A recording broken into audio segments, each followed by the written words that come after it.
अम्मा 30 रुपए के जामुन कर दो। हाँ हाँ बिटिया देती हूँ, ये लो। मम्मी ये बूढ़ी अम्मा इस उम्र में भी कितना काम कर रही हैं। हाँ बेटा, शायद इनका इस दुनिया में कोई नहीं होगा, तभी तो इतनी उम्र में भी खुद काम कर रही हैं। चलो बेटा, ऑटो वाला वेट कर रहा है। उस औरत की बातों को सुनकर जानकी नाम की उस बूढ़ी औरत की आंखें भर आती हैं और वो अपने आप से ही बातें करने लगती है।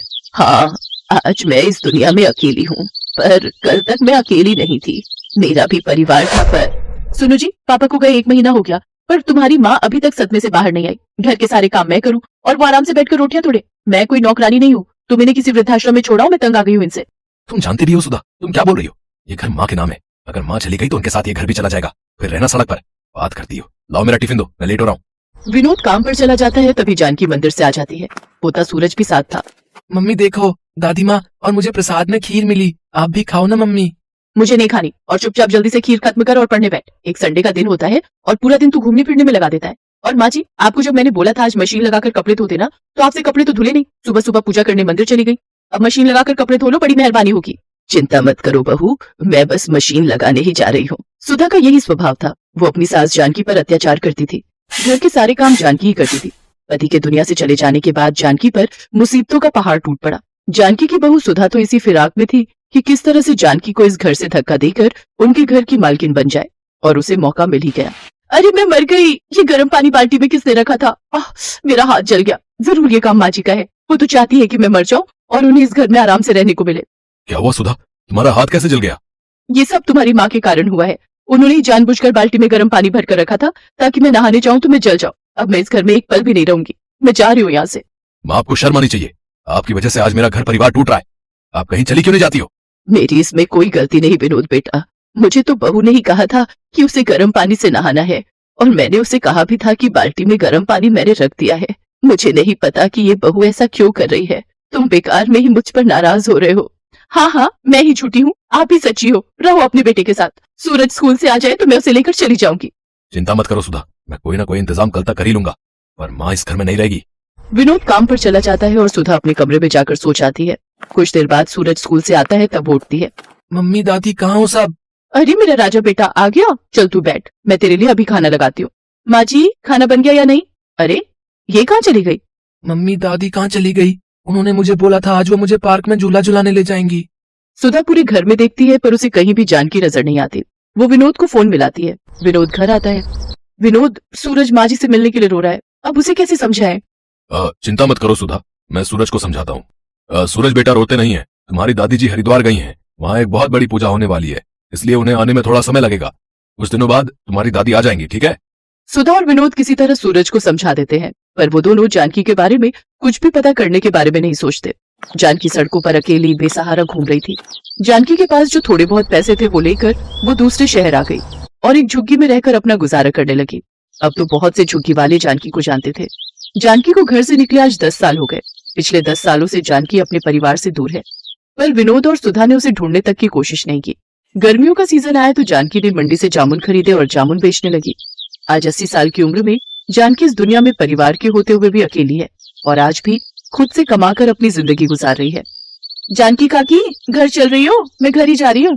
शोभा बिटिया, अभी बहुत जामुन पड़े हैं, मैं सोच रही हूँ कुछ देर और बैठ जाती हूँ, थोड़े और बिक जाएंगे तो नुकसान नहीं होगा। लाला के जामुन के पैसे लौटाने हैं, घर ले गई तो जामुन खराब हो जाएंगे। और तुम्हारी नारियल पानी की बिक्री हुई क्या आज थोड़ी? हाँ काकी, आज बाजार में घूम कर बेचे तब जाकर बिके।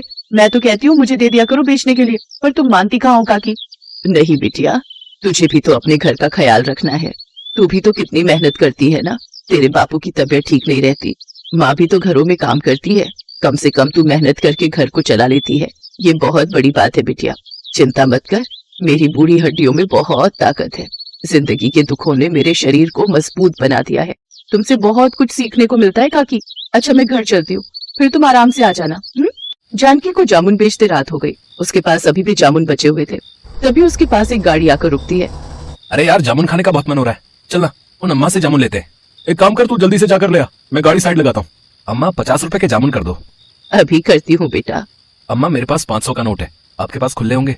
नहीं बेटा, मेरे पास खुले तो नहीं है। सूरज, सूरज, तेरे पास 50 रुपए है क्या? जरा पकड़ा दे है तो। सूरज? जानकी सूरज नाम सुनकर थोड़ी घबरा जाती है। अचानक वो लड़का गाड़ी से बाहर निकलता है और जानकी को देखकर चौंक जाता है। दादी माँ और यहाँ? सूरज तब छोटा था। 10 साल का बच्चा सूरज आज 20 साल का हो चुका था। सूरज अपनी दादी को पहचान गया और वो दादी दादी कहकर अपनी दादी के गले लगकर फूट फूट कर रो पड़ा। सूरज कॉलेज में पढ़ रहा था तो वो इसी शहर में रहता था।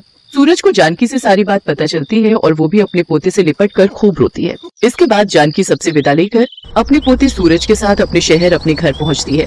जानकी को सूरज के साथ देखकर विनोद और सुधा हैरान रह जाते हैं, पर सूरज गुस्से में था। मम्मी पापा, आखिरी बार आप लोगों से मिलने और अपना सारा सामान लेने आया हूँ। आज के बाद मैं आप लोगों को अपनी शक्ल कभी नहीं दिखाऊंगा। मैं दादी के साथ रहूंगा। आपने मुझसे झूठ बोला कि दादी माँ हरिद्वार गई हैं, पर आज 10 साल बाद दादी की हालत देखकर सचमुच मुझे आपको अपने माता पिता कहते हुए भी शर्म आ रही है। मैं हमेशा दादी माँ के बारे में आपसे पूछता था, पर आप हमेशा टाल देते थे।